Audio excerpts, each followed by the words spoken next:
In 1972, a locomotive rolled off the assembly line outside Chicago wearing fresh paint and carrying a brand new engine. It was assigned to a Class 1 railroad in the American West, and it has been working ever since. It is not behind a velvet rope in a museum. It is hauling revenue freight. That machine is not unusual. The SD40-2, EMD's flagship freight locomotive of the 1970s and 1980s, was built in numbers exceeding 3,800 units, and a significant share of those units are still earning miles today. Some are on Class 1 mainline railroads. Many more are on short lines and regional carriers across North America, pulling grain cars and lumber cars and tank cars on routes that have not changed much in 50 years. The question this raises is obvious. Why would a billion-dollar railroad keep betting on equipment designed before home computers existed? Let's get into it right here on Small Things.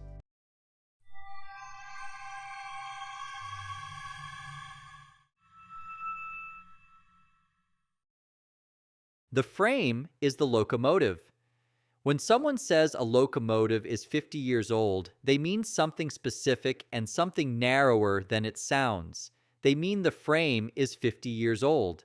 A locomotive's frame is its legal identity, the steel structure stamped with the serial number that follows the machine through its entire service life. Everything bolted to that frame is a replaceable component. The engine, the traction motors, the generator, the brakes, the cab equipment. A locomotive described as 50 years old may be running an engine rebuilt a decade ago, traction motors overhauled 5 years ago, and controls updated more recently than the truck you drove to work this morning. The frame is 50 years old. The machine it contains is defined by its maintenance record, not its birth certificate. Built to come apart. The SD40-2 dominated the North American freight market for a reason that had little to do with raw power. EMD's engineers in the early 1970s were not trying to build the most sophisticated locomotive. They were trying to build the most maintainable one. The heart of the SD40-2 is the 645E3 prime mover, a 16-cylinder turbocharged two-stroke diesel engine producing 3,000 horsepower.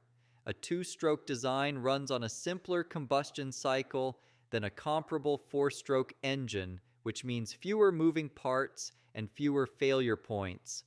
The turbocharger was mechanically straightforward and could be rebuilt by a railroad shop crew without factory tooling. The electrical system used DC traction motors, which were rugged and well understood, diagnosable with a multimeter, and serviceable with basic hand tools. None of this was accidental. EMD designed the 645E3 to be taken apart under field conditions by a crew that might be working a night shift in a facility without climate control. The turbocharger comes off as a unit. The traction motors unbolt from their trucks and roll away on rail dollies. The prime mover lifts out of the hood section with an overhead crane. Each major system was isolated enough that a failure in one did not necessarily ground the locomotive, and even if it did, the repair was bounded. Replace the failed system, return to service. The frame that holds all of these systems was built to a standard far beyond what normal operating loads required. EMD specified steel thick enough to tolerate not just the forces of hauling freight trains, but the cumulative mechanical stress of being disassembled and reassembled many times across a service life measured in decades. The frame was designed to outlast the things bolted to it, not because of pessimism about those components, but because that was exactly the point. If the frame survives, the locomotive survives, and everything attached to it can be renewed. This philosophy was also reflected in the infrastructure EMD built around the locomotive. Rebuild kits for the 645 engine were standardized and widely stocked at facilities across North America. remanufactured traction motors circulated through a network of specialist electrical shops available off the shelf when a shop needed a replacement the same day. Railroad mechanical departments trained generations of workers on these systems, and over decades, that training became institutional knowledge embedded in the workforce independently of any individual mechanic's retirement. What a capital rebuild actually is. When an SD42 reaches the point where continued operation without a major overhaul would risk serious mechanical failure, it enters a process that is closer to shipbuilding than automotive repair.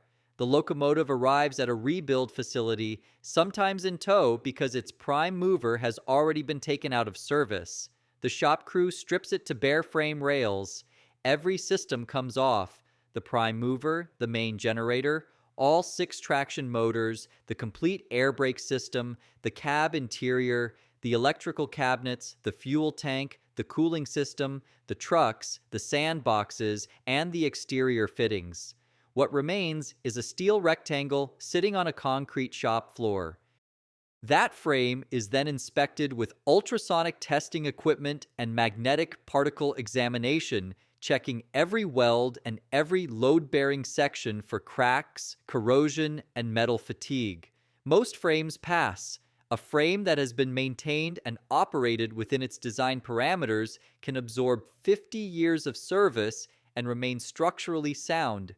Then, the rebuild begins from the ground up. The prime mover goes to an engine shop where every cylinder liner, piston assembly, connecting rod, and main bearing is measured against factory tolerances. Parts outside specification are replaced with remanufactured components. The turbocharger is disassembled, inspected, and either rebuilt or swapped from inventory. Fuel injectors are pulled, cleaned, and recalibrated on a bench. The traction motors go to an electrical shop. Armatures are turned on precision lathes. Field coils are tested for shorts and grounds. All bearings are replaced. A traction motor that arrives at the shop as a worn-out unit from a 40-year-old locomotive leaves as something functionally new, even if the cast housing around it predates the mechanic who rebuilt it. The cab is stripped and refitted. New seats, new glass, updated control stands, modern radios, distributed power communication modules that allow the rebuilt locomotive to serve as a remote unit in a modern train consist. The locomotive that rolls out of the shop on fresh wheel sets carries a rebuilt engine and overhauled electrical systems with a service life extension measured in decades rather than years. Not a compromise. The assumption most people bring to old locomotives is that they stay in service because the railroads using them cannot afford anything better.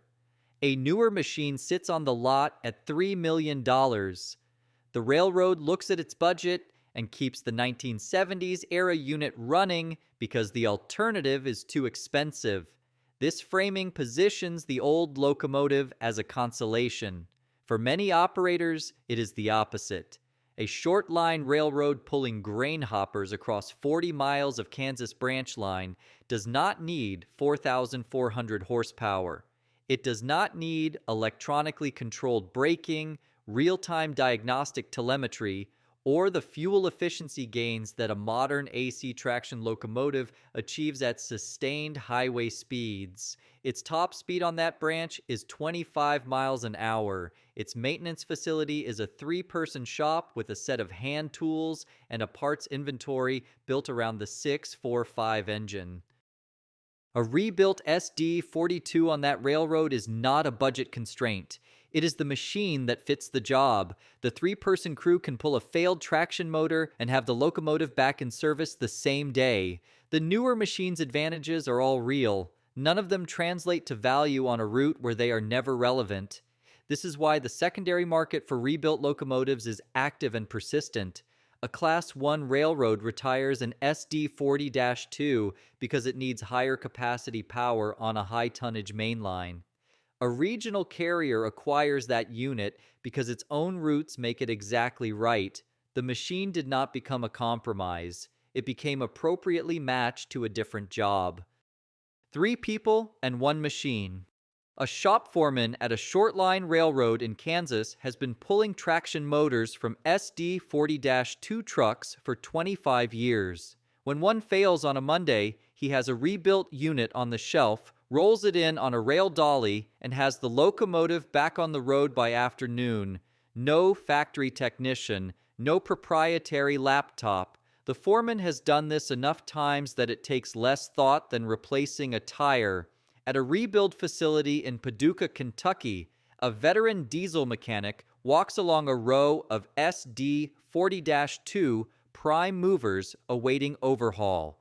He stops beside one and listens to it idle for a moment before it is shut down for teardown.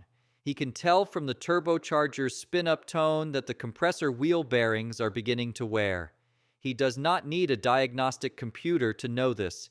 He has been listening to 645 engines for 37 years, and the sound is as legible to him as text. Somewhere in Montana, a freight train is moving through a grade crossing at dusk. The engineer at the throttle is 32 years old. The frame of the locomotive he is riding was assembled in 1974, 2 years before he was born. He has driven this unit on this route for 3 years and knows its habits. The slight lag when the turbo spools up on a grade, the way the cab settles into the first sharp curve out of the yard. The machine is old, he is comfortable. What the age actually measures. When someone at a grade crossing watches an SD40-2 grind past and thinks that locomotive is 50 years old, they are right about the frame and describing something narrower than they realize.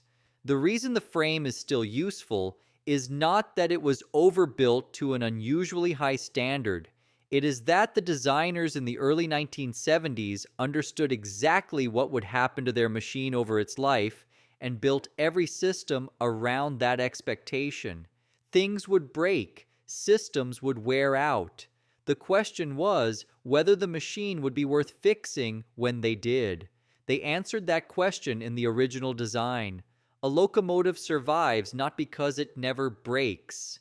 It survives because everything about how it was built assumed that it would. If this changed the way you look at the next freight train you see, let us know in the comments what you want us to explore next. We might make it our next episode. Thanks for watching. History often hides in the smallest details.